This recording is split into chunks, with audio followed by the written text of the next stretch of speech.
Green pharma city కోసం భూములిచ్చిన రైతులతో రేవంత్ సర్కార్ బంతాటాడుతోంది. 2 సంవత్సరాలుగా వారిని మోసం చేస్తూ మానసిక క్షోభకు గురి చేస్తోంది. అటు పరిహారం, ఇటు ప్లాట్లను అప్పగించకపోవడంపై రైతు కుటుంబాలు అరిగోస పడుతున్నాయి.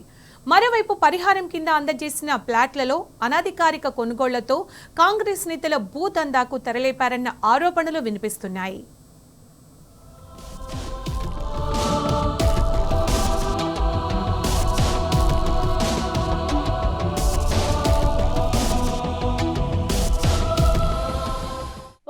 ఒకరిని ఒకసారి మోసం చేయొచ్చు, కానీ ఆ ఒక్కరే రాష్ట్ర ప్రభుత్వం అయితే, అందన కాంగ్రెస్ సర్కార్ అయితే పదే పదే నిలువున మోసం చేయొచ్చని మరోసారి రుజువైంది. దేశంలో ఏ రాష్ట్రంలోనైనా ప్రజా ప్రయోజనాల కోసం తమ భూములు ఇచ్చిన రైతులను ఆయా ప్రభుత్వాలు నెత్తిన పెట్టుకుని చూసుకుంటాయి. నిబంధనలు ఎలా ఉన్నా పరిహారం రూపాయి ఎక్కువిచ్చి వాళ్లను త్యాగదనులుగా కొనియాడతాయి. కేసీఆర్ ప్రభుత్వ హయాంలో వివిధ ప్రాజెక్టుల కోసం భూములిచ్చిన రైతులకు కడుపు నిండా పరిహారం ఇవ్వటమే కాదు, ఆ తర్వాత కూడా వారికి అనేక రకాల సౌకర్యాలు కల్పించిన చరిత్ర ఉంది. కానీ గ్రీన్ ఫార్మాసిటీ కోసం భూములిచ్చిన త్యాగదనులను మాత్రం కాంగ్రెస్ ప్రభుత్వం 2 సంవత్సరాలుగా మోసం చేస్తూ మానసిక క్షోభకు గురి చేస్తోంది. అధికారంలోకి రాకముందు ఇచ్చిన మాటను తుంగలో తొక్కడం ఒక వంతైతే, అధికారం దక్కిన తర్వాత కనీసం నిబంధనల ప్రకారం వారికి రావాల్సిన పరిహారంతోనూ పరిహాసం ఆడుతుంది. ఓవైపు అధికార పార్టీ నేతలే పరిహారం ప్లాట్లతో భూదందా చేసి అమాయక రైతులను బురిడి కొట్టిస్తుంటే, మరోవైపు రైతుల ప్లాట్లలోంచి ప్రభుత్వం ఏకంగా గ్రీన్ ఫీల్డ్ రోడ్డు నిర్మాణాన్నే చేపడుతోంది.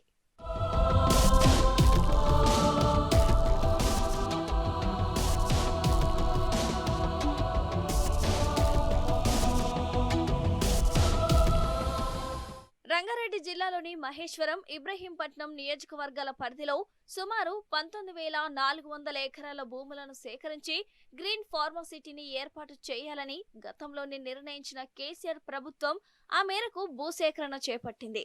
అందులో భాగంగా 14,000 ఎకరాలకు పైగా భూములను సేకరించింది. పరిహారంగా పట్టా భూమికి 16.50 లక్షలు, అసైన్డ్ భూమికి ఎకరాకు 8.50 లక్షల వరకు నగదు పరిహారం చెల్లించింది. మీరాఖన్పేటలో 1,400 ఎకరాల భూమిని సేకరించింది. 560 ఎకరాల్లో భారీ లేఅవుట్ ను రూపొందించింది. ఎకరాకు అభివృద్ధి చేసిన 121 చదరపు గజాల ఇంటి స్థలాన్ని 5,720 మంది రైతులకు ఇచ్చింది. అసెంబ్లీ ఎన్నికలతో పొజిషన్ ఇవ్వటం వాయిదా పడింది.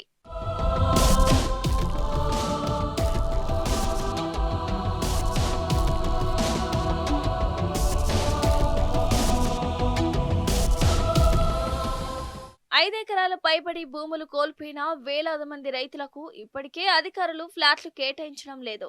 వీరికి సంబంధించిన ప్లాట్లన్నీ 600 గజాల విస్తీర్ణంలోని ప్లాట్లు. సాధారణంగా ప్రైవేటు ప్లాట్ల రిజిస్ట్రేషన్లతో పాటు 59 జీవో కింద తహసీల్దార్ రిజిస్ట్రేషన్లు చేసిన 2-3 రోజుల్లో సబ్ రిజిస్టర్ కార్యాలయం వాళ్ళు కొనుగోలుదారుకు డాక్యుమెంట్లు ఇవ్వాలి. కానీ ఇక్కడ మాత్రం డాక్యుమెంట్లను రెవెన్యూ అధికారులు తీసుకోవడం, వాటిని బీరువాల్లో ఉంచడం వెనుక ఆంతర్యం ఏమిటి అనే సందేహాలు రేకెత్తుతున్నాయి. కాంగ్రెస్ నేతలు అనధికారికంగా కొనుగోలు చేయడానికి దీనికేమైనా లింక్ ఉందా అనే ఆందోళన కూడా రైతుల నుంచి వ్యక్తమవుతుంది. 2 ఏళ్లుగా పరిహారం, ప్లాట్లు ఇవ్వకుండా వేధిస్తున్న ప్రభుత్వం ఆ లేఅవుట్ నుంచే గ్రీన్ ఫీల్డ్ రోడ్డు నిర్మాణాన్ని చేపడుతుండటంపై రైతులు ఆవేదన వ్యక్తం చేస్తున్నారు. నేటికి అధికారులు కనీసం ఆ రైతులకు ప్రత్యామ్నాయ ప్లాట్లు కూడా చూపించడం లేదు.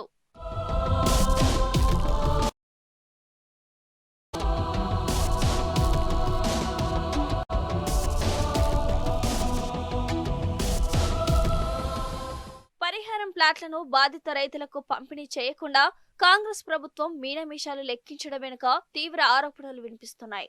గ్లోబల్ సమ్మిట్ నిర్వహించిన ప్లాట్ల లేఅవుట్ ఉంది. అక్కడ చదరపు గజం ధర కనీసంగా 30 నుంచి 35 వేల దాకా పలుకుతుంది. ఇవ్వకుండా కాలయాపన చేయడాన్ని ఆసరాగా చేసుకుని కాంగ్రెస్ నేతలు రంగంలోకి దిగి రైతులను భయభ్రాంతులకు గురి చేశారు. తమకు విక్రయిస్తే ఎంతో కొంత ఇస్తామని ఆశ చూపారు. దీంతో కొందరు రైతులు ప్లాట్లను అనధికారికంగా విక్రయించారు. నోటరీలతో కాంగ్రెస్ నేతలు ఆ ప్లాట్లను సొంతం చేసుకున్నారు.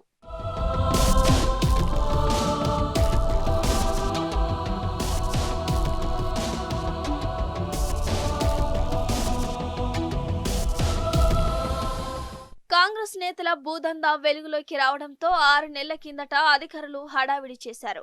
లాటరీ ద్వారా రైతులకు ప్లాట్లు కేటాయించారు. రిజిస్ట్రేషన్లను కూడా చేశారు. 5 ఎకరాల వరకు భూములు కోల్పోయిన రైతులకు మాత్రమే రిజిస్ట్రేషన్లు పూర్తి చేశారు. మిగిలిన వారిని గాలి కొదిలేశారు. మరోవైపు రైతుల ప్లాట్ల నుంచి ఏకంగా గ్రీన్ ఫీల్డ్ రోడ్డు నిర్మాణాన్ని చేపడుతున్న ప్రభుత్వం వారికి ప్రత్యామ్నాయం చూపకుండా తాత్సార్యం చేయడంపై రైతులు మండిపడుతున్నారు.